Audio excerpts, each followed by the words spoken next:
na lang pakiusap. Saan naman ngayon o hirap?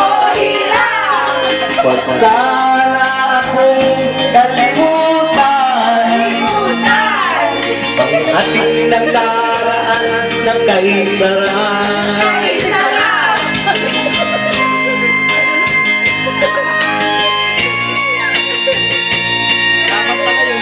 Pakantayin natin.